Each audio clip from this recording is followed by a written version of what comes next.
Let's talk about the French election. Emmanuel Macron defeats Marine Le Pen convincingly to become the French president. 39-year-old former investment banker, part of the previous establishment, started his own party. And I guess because he started his own party, people thought he was an outsider, but he's not really an outsider. He's an insider. Either way it goes, whatever you think about Macron, it is good news.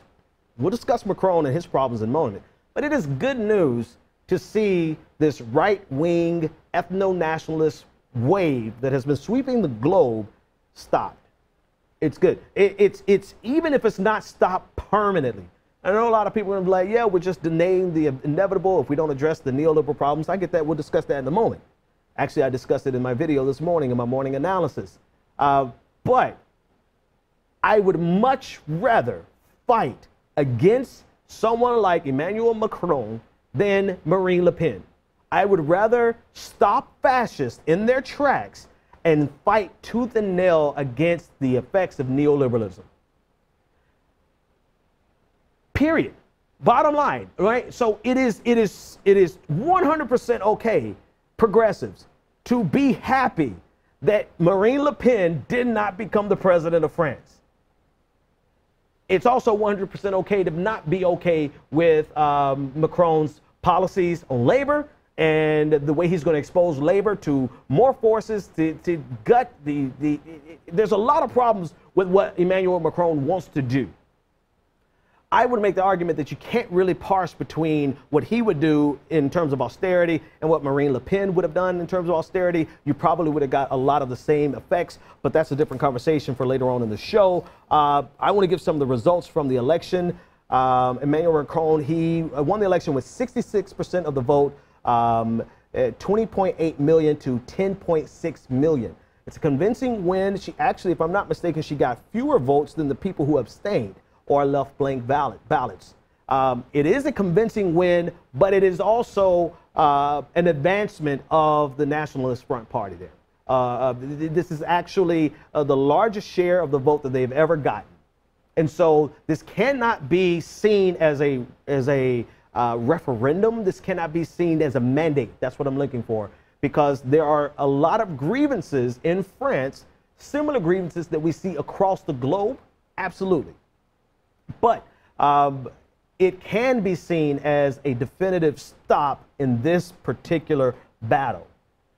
Now, the real underlying conversation is one I don't know if I really want to get into right now, because I spent a lot of time discussing it this morning, whether or not this makes a Marine Le Pen inevitable in 5 years in the next election. Macron said in his acceptance speech, or his victory speech, that he's going to do everything he can to make sure that the far-right nationalist is not an option in 5 years. That runs counter to some of his economic policies. So the question is, how is he going to hold true to that promise that he made last night in comparison to some of his economic policies that are going to hurt the working class? But he understands. At least he verbally says that he understands.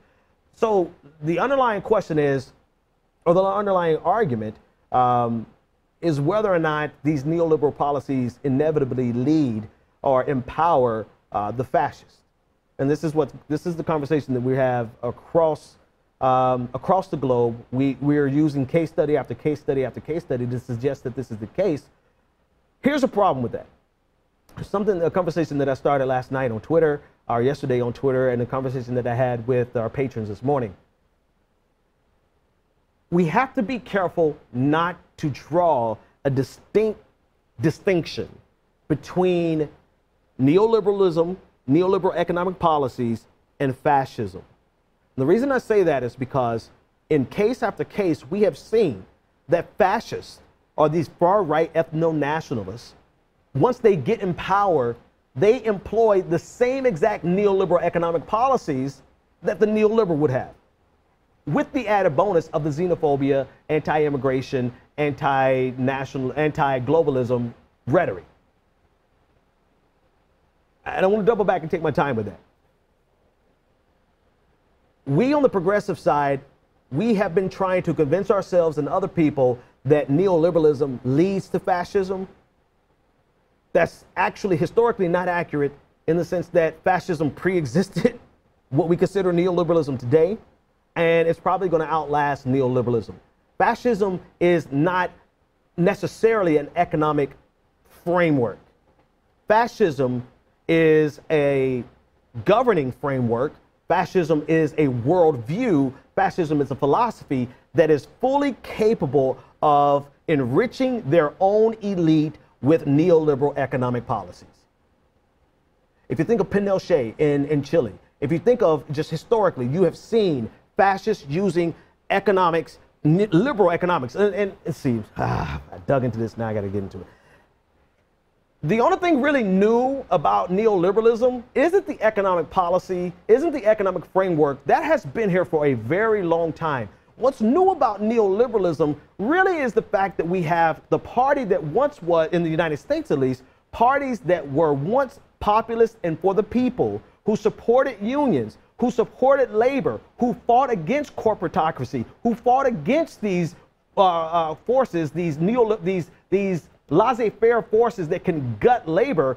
Parties that used to be in that world now have embraced this corporatocracy. They've embraced this rightward shift to embrace. They've incorporated the language, they've incorporated the rhetoric, they've incorporated the policies, and it's hard to distinguish economically the Democratic Party from the Republican Party when you cut down to the actual policies. That's the only thing really new about neoliberalism. The reason I make that distinction and that clarification is because if we continue to try to convince people that neoliberalism inevitably leads to fascism, then what we're doing is we're making it a false choice. We're letting it remain in this realm that if they get a fascist, then they will necessarily get something different than they would if they got a neoliberal. And we've seen with Donald Trump, who's not a technical fascist, but certainly rode in on this wave of right-wing ethno-nationalism. Donald Trump 100% brought the right-wing ethno-nationalism, xenophobia, plus neoliberalism on steroids. But as progressives, we've consistently tried to tell people that if you employ neoliberalism, then it's going to create a fascist. It's a false choice, especially because fascists have 100% capability of using neoliberalism to enrich their elite. So what do we do? What do we need to do is we need to make a clear set of policies that we oppose as progressives, whether it comes from a neoliberal Democrat or whether it comes from a neoliberal Republican or whether it comes from a neoliberal fascist. There are a set of policies that we oppose. Right? And then there's even those of us who oppose the entire economic system. We'll get to you in another episode. But for those of us who are not necessarily opposed to the entire economic system, there are clear policies that we oppose, and we need to identify that in the Democratic neoliberals, and in the Republican neoliberals, and in the fascist neoliberals. The reason we need to do that is because we need to show people that it's not just a choice between a neoliberal and a fascist. It's a choice between policies that both of them are going to employ and policies, solutions that we have that are different. That is distinctly different. That is distinctly different than just saying if you vote for a neoliberal, you're going to get a fascist. I don't know if I can make it any clearer, but the bottom line is the onus is on us. The responsibility is on us. We cannot wait for neoliberals to change their ways.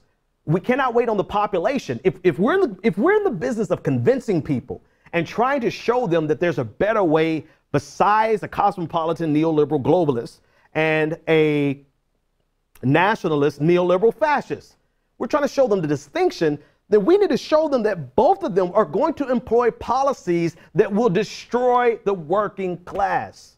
But instead, what we've been doing for a long time is saying that, oh, you know, if you vote for that neoliberal, you're going to empower a fascist. And it puts in the minds of the working class that they actually have an option away from neoliberalism. If you want to get away, this is what people calculate. Our way of getting away from these economic policies that are going to hurt us, well, our choice is neoliberalism or this fascist. So we'll go with this fascist. Not realizing that they run from the skillet to the frying pan. They run from economic policies that are going to hurt them to economic policies that are going to utterly destroy them. And if we don't make that distinction, then it's going to continue to be a conversation between two entities that are fully capable. Yes, they're different in different ways. There is a great distinction between the two. But in terms of economic policies, both neoliberal Democrats and neoliberal Republicans and even neoliberal fascists are 100% capable of engaging in economic policies that will gut the middle class, gut the working class.